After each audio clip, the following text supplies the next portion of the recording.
I want to know more about the family fish business. The little restaurant that was poor there. guy. Forget that. With his little boat. He would Maybe just a little go bait out shop every day. Bait shop on the pier. No, Oh, he bait used shop. to wipe off the table when you walked in, and Yeah, he'd feel nice, real proud. right? Yeah. Nice. You'd smell like the ocean air. It was open windows in the summer. What was his last day like, you think? Wrecking ball. A bunch of suits A and wrecking ball ties. with the whole family just outside crying. Yeah, and now in that exact same spot, it's ring, ding, ding, ding, ding, ding, ding, ding, ding, ding, ding, ding. Oh God, that's all you did. It was Donald Trump and a bunch of other guys in suits with golden shovels taking that photo of them breaking ground, and in back is the boarded up fish place just ready to be plowed asunder. That was there for 150 years. You know, and it's not the fault of some corporations or Donald Trump. It's like Walmart kills all small town economies. But it's not Walmart's fault. It's the fault of the fucking people. I used to have a house in upstate New York, and there was a town that had all these beautiful old diners and general stores, and they all closed one by one because of Walmart. But it wasn't fucking Walmart's fault. It was the people that lived in that town that don't give a shit about their neighbors. But is it giving a shit? It's the American basic consumer who's like, well, okay, I could spend 13 cents less on a mop. Yeah. So fuck my fucking neighbor. Fuck my neighbor who's had that store in his family for, who's taken care.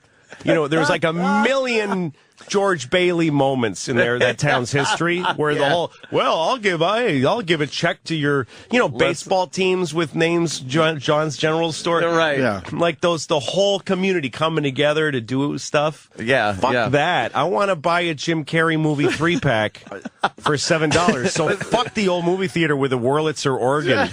But think of Blockbuster Video. Now that caused a big thing because it pretty much closed down all the little mom and pop video stores. Which was a great family business. Which was a family business and shit like that. I remember those things and having to go in and you'd have to buy a membership fee when you first get in. When it was like $100, and that was just to try to keep the stores. Yeah, to keep the store open. But then Blockbuster came around. Now, what do you want to do? Go into the mom and pop and wait a week for the latest release? Yeah, why don't you?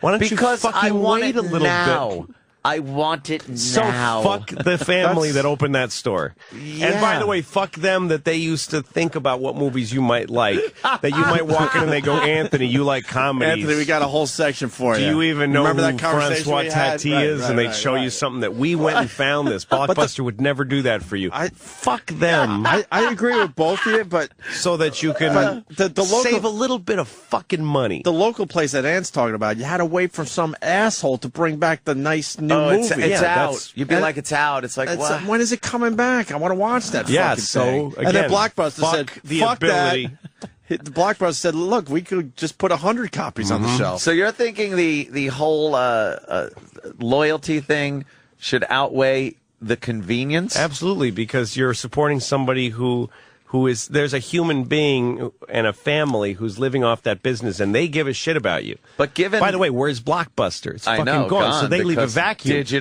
You can't rent a delivery fucking now. video anymore. Yeah, but why would you? Digital delivery. If there was video stores, you know why? It's like bookstores. A bookstore is not just a place where you can buy books. It's a place where somebody expresses themselves by deciding what books to put out there and what books they want to offer their community. Right. And that gets replaced by Barnes & Nobles, which means you get the same fucking books that every place in the world gets. I mean, not just America. Right. Every bookstore has exactly the same books now. I mean, that's people don't realize what a massive... It used to be, you go to that bookstore, you're going to get some weird off-color books of this kind, or you're going to get maybe a right-wing bookstore, a left-wing bookstore. That used to be how people fucking... And then so Barnes & Nobles comes, and the difference is a family business will hang on through the tough years if they have half a chance. Yeah. But a corporate business will go, we're not making it $10 trillion, just pull up stakes. And they're gone. So now there's no more fucking bookstores. That's fucking amazing. Or video stores. Yeah. No bookstores, no video stores. Right. The big Barnes & Noble on the Upper West. But because those are predatory businesses. Given your thinking, though, wouldn't we never progress? Like, who's progressing? That's the I mean with everything. Like, wouldn't we not look at the automotive business, which is horrible now, of course, because of the outsourcing and everything. But early on, there were guys working those lines. What about the technology to come in and use robots that did eliminate jobs, but it makes the car better and faster and that's exactly the thing. These things like bookstores and video stores, though, they weren't improved. They were destroyed. And a book is not a car. It's not a product that needs to be perfected like a technology. It's about having a way of life. But now you just download it on Kindle. Yeah. No, exactly, but it's rubbed out getting out of your house and going to a bookstore and meeting the bookstore guy and other people. You used to get fucking laid by going to bookstores. A way that people used to get laid is by going to a bookstore and standing in a section that makes you look smart. And then a chick comes around. Yeah. Oh, do you also like this book? Oh, sure. I'm perusing this. Yeah, you can't do that anymore. When I grew up in Boston, and there was a place in Harvard Square called the Coffee Connection. And this was a place that was obsessed with coffee, and they had coffees from all around the world. And they'd have stuff like you'd get like a cappuccino, and they'd shave chocolate onto it, not like a canister of chocolate powder. It took time. I mean, they had a cheese grater and a block of chocolate, and they'd shred chocolate onto the fucking thing for you. That's like how good it was. You sound like my grandfather. Grandfather talking to me. You don't even understand the old no idea. And I know the point he's about to make. You'd go to the fucking Coffee Connection, and you'd sit there like trembling, and they'd bring you this thing that would just change your life. Or they go, hey, you want to try Turkish? We have a new Turkish coffee today. It's a weird thing. Sounds good. Never tried it. So then Starbucks opens down the street, but this Coffee Connection hangs on. So Starbucks opens another one, like on the other side of them. Starbucks isn't doing so great that they can open another one. They're just trying to fucking kill. Oh, shit. So they open like 5 within a block of the place until Coffee Connection goes, this is getting hard. And they sell themselves. They go, let's just be at Starbucks. Yeah. So then Starbucks buys them and then closes the other ones, and then you're just left with fucking just one choice. You get Starbucks. And the quality of Starbucks is horrible. It's okay. And the instant Starbucks isn't making a profit, they'll give up, and then there won't be a fucking place to even get coffee. Right, then we go back to having no coffee again. No coffee. He's right. So I remember the lumber stores. I remember we did a lot of renovation on our old house because we had 7 kids, small house, so we were constantly adding rooms and this and that. Mom and pop lumber shops. Mom and pop. I would get in the car with my dad. I remember like it was yesterday. We'd go to the local lumber guy. He knew my dad's first name. We got this for you. We made your pile. It's putting all a dormer set. on the house, are you? Yeah. Well, you're gonna need some of that. No, I'll come over here. I'll help you out.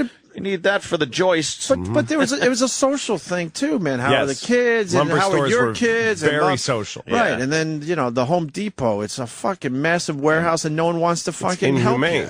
You're just mad right when you walk in. Sad people working there. Right. Yeah. The buying of the lumber is not a happy exchange. It used to be that you could say to yourself, you know what? If I invest in a good saw, and I get some trucks, I could go out and get some fucking poplar and cut it well, and people will come here and build fucking houses with it. Yeah. And you go, hey, you got some nice poplar, not as good as Joe Wilson's. Yeah, well, mine is down 3 cents. Right. Well, I'll buy yours then. This was, and by the way, we don't improve through this shit. No. We actually don't. It's like, it's what happens is the second place product always wins by being more vicious